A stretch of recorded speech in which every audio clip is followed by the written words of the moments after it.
Ayan, at kung inyo nakikita mga kababayan, dito tayo ngayon sa may Manila Bay, Dolomite Beach mga kababayan. At ang nangyari dito ay umapaw po yung tubig o napaka high tide po na. At dito na po ang tubig sa may taas. At ano siya parang ngayon lang ata na gano'n nag high tide ng ngayong umaga. At yung tubig po ay papasok pa lang. Ayan papasok pa lang ang mga tubig.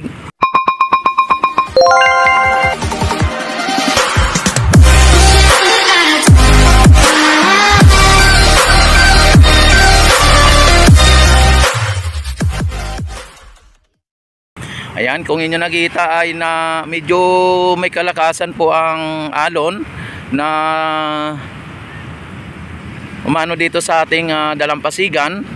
Talagang ito po yung mga namamasyal dito. Ayan, kung inyo nakikita. At maging doon sa may dulo ay yung mga doon, yung mga Stero Ranger o mga DPS nandun mga MMDA nandun.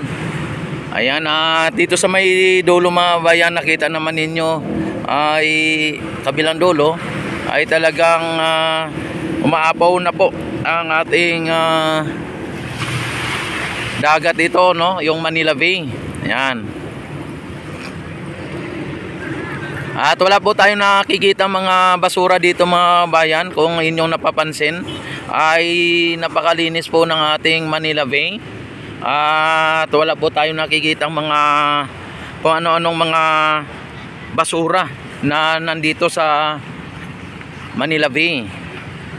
Kahit na medyo masama ang panahon ng nakarang araw o talagang may low pressure at malalakas ang hangin, malalakas ang ulan, ay ito po ay nanatiling malinis at maganda ang ating Manila Bay, Dolomite Beach mga bayan. Yan, ang pagkaiba lang dito mga bayan ay ganitong oras ay kukunti lang namamasyal Pero ganun pa man mga kabayan ay malinis ang ating dalampasigan, malinis ang ating Manila Bay, yung katubigan, at maging ang ating dito sa may pinaka pangpang o dito sa may Dolomite talaga mga kabayan. Ang ano lang dito mga kabayan, mapapansin mo may mga grisan na rin, pero nanatili pa rin maganda at maayos ang ating Manila Bay mga kabayan. Hindi lang dito sa may Dolomite kundi maging sa may doon sa may katubigan o doon sa may laot. And may mga nakikita tayong mga pala sa malayo, may mga kunting mga basura. Talagang hindi mawawala talaga yan sa ating sa ating Manila Bay, dahil po sa ang mga kababayan nating mga balahura sa kapaligiran mga bayan. Pero kung dito sa dalampasigan ay wala po tayong nakikitang mga basura. Sumatotal mga kababayan, malinis po ang Manila Bay o yung ating Dolomite Beach. Ayan, hindi lang po yung buong Manila Bay. Ang lakas ng alon parang nagpakitang gilas yung alon na talagang humahalik sa pisngi ng dalampasigan mga kababayan. Malakas ang alon dito sa gilid, pero sa gitna wala mga kababayan, walang alon sa gitna. Pero dito sa gilid ay talagang napaka lakas ng alon Ayan, yung mga dito, mga namamasyal dito mga bayan ay talagang dito. Yung lalong-lalo na yung mga nagja-jogging o mga talagang nagbanat ng buto, kumbaga.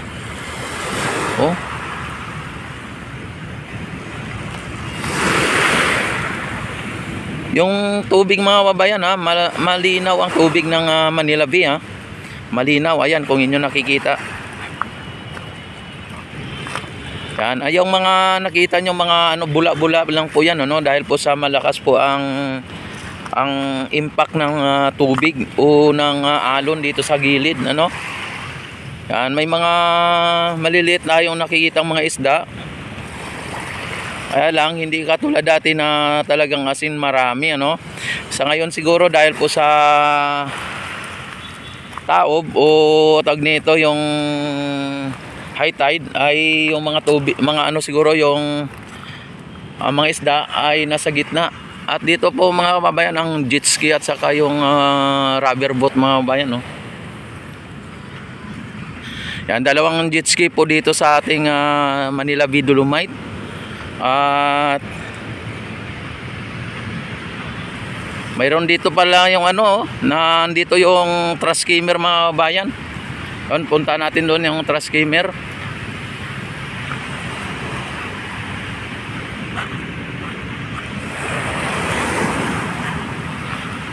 Yan, na itong mandamos ay ano, bukas ang mandamos, kaso lang wala pa yung nagtitinda, ano, wala pang mga mga kape, ganon, o walang nagano dito. Uy, sinarado pa lang mga bayan, no.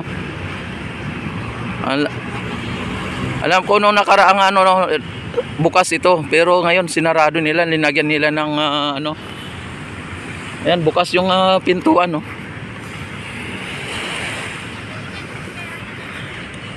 Ayan, dito tayo sa may dulo dahil andito yung trash skimmer din.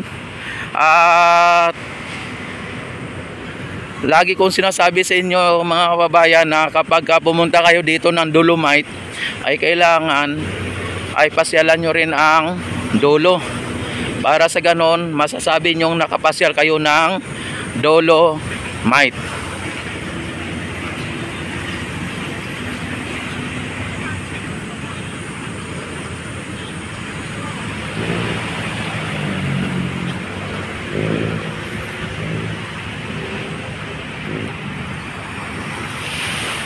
Wala tayong nakikita dito mga malalaking barko sa may South Harbor.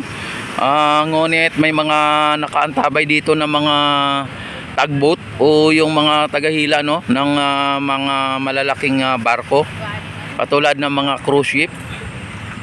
Noong nakarang araw may malaking barko dito na nakadaong sa may Pier 15 o South Harbor.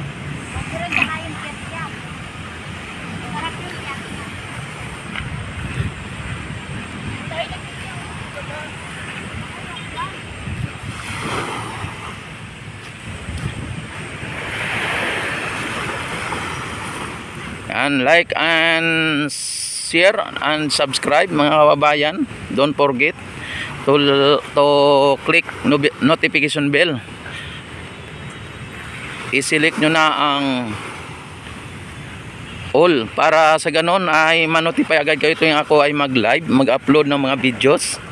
Yan, dito tayo ngayon sa may dulo mga kababayan. Kung inyo nakikita ay nandito po yung ating mga MMDA.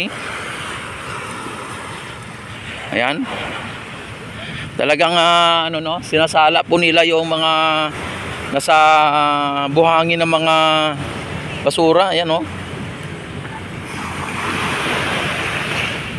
Para paraan mga kababayan, para makuha yung mga maliliit o micro garbage dito sa may mga buhangin, ano mga kababayan.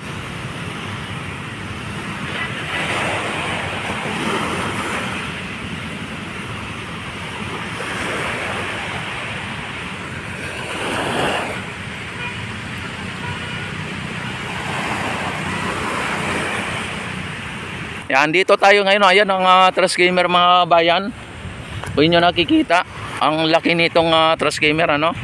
Kaya yung mga basura o mga water lily na ano dati dito ay talagang siyang naglilinis ng mga